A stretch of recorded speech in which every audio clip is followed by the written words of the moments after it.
قيل للشيخ باز رحمه الله: ما تفسيرك لكون بعض الناس يكون مستقيم شديد الاستقامة مؤمن شديد قوي الإيمان ثم ينحرف؟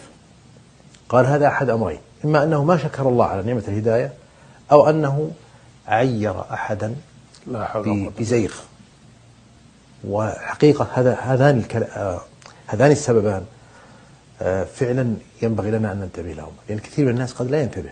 يمكن تشكر الله على نعمة السمع والبصر والطعام والشراب والصحة والهواء والماء، لكن تنسى نعمة الهداية، تنسى نعمة الطمأنينة، نعمة اليقين، نعمة الراحة، ذوق الإيمان وطعمه، تنساها تماما فلا تشكر الله عليها.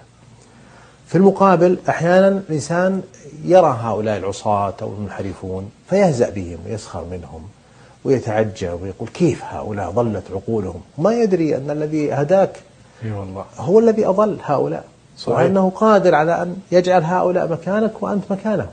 صحيح. فإياك أن تأمن، إياك أن تأمن أو تطمئن إلى نفسك. وقالوا: الحمد لله الذي هدانا لهذا وما كنا لنهتدي لولا أن هدانا الله. فهي نعمة.